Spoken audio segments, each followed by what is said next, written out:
អ្នកធ្លាប់បាក់ទឹកចិត្តអស់សង្ឃឹមឈឺចាប់ដោយសារអ្នកដតីមិនខ្វល់ខ្វាយតែតាមពិតមកពីអ្នកមិនបានយល់ឲ្យតែអ្នកគិតចេញអ្នកនឹងដឹងថាក្នុងពិភពលោកនេះ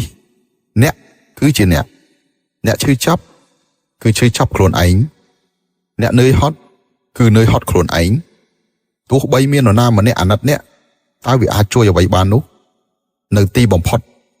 អ្នកដែលត្រូវរៀបចំអ្វីដែលខូចខាតនោះនៅតែជាខ្លួនអ្នកដដែលកុំទៅសង្ឃឹមលឿននរណាម្នាក់ឲ្យសោះ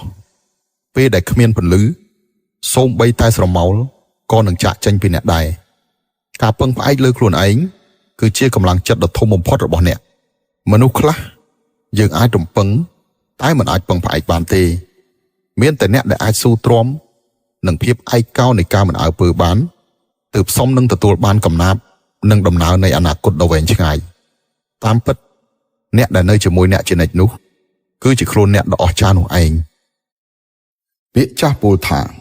កុំពន្យល់អ្នកណាម្នាក់ឲ្យយល់ពីយើងបើសិនជាគេថាឲ្យពី3ម៉ាត់អ្នកទ្រាំមិនបានដេកមិនលក់បកមិនលហើយទៅហើយអ្នកគិតមើលថាអ្នកទុនខ្សោយប៉ុណ្ណាហេតុអ្វីត្រូវដាក់ទណ្ឌកម្មលើខ្លួនឯងការខឹងគឺធ្វើឲ្យខូចខ្លួនប្រាណធ្វើឲ្យអារម្មណ៍រញ៉េរញ៉ៃធ្វើឲ្យមានជំងឺ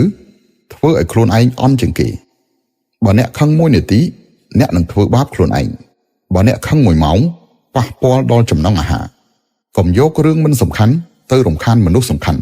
កុំយករឿងសំខាន់ទៅរំខានមនុស្សមិនសំខាន់ត្រូវចងចាំថាអត្តចរិតគឺជាសំណាងល្អបំផុតរបស់អ្នកអាកប្បកិរិយាគឺជាហុងស៊ុយល្អបំផុតរបស់អ្នកការវិនិយោគទាំង5ដែលមានតម្លៃបំផុតនៅក្នុងជីវិត 1. វិនិយោគលើសុខភាពតាមរយៈការហាត់ប្រាណ 2. វិនិយោគលើសមត្ថភាពតាមរយៈការរៀនសូត្រ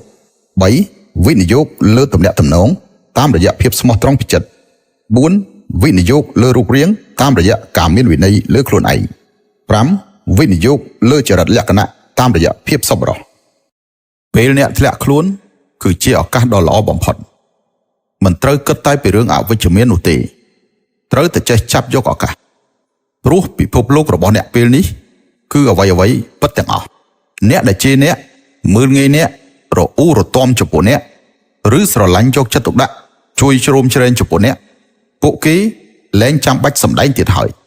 មនុស្សដែលអ្នកជួបគឺជាមនុស្សពិតរឿងដែលអ្នកជួបប្រទះគឺជារឿងពិតពាក្យដែលអ្នកឮគឺជាពាក្យពិតទាំងអស់ត្រូវតែឆ្លៀតឱកាសពេលដែលមនុស្សជុំវិញខ្លួនកំពុងបង្ហាញធាតុពិតដើម្បីមើលឲ្យបានច្បាស់នៅមនុស្សនិងរឿងរ៉ាវក្នុងលោកដើម្បីឲ្យអ្នកអាចក្លាយជាអ្នកដែលភ្ញាក់រលឹកបានឆាប់រហ័សបំផុតក្នុងលោក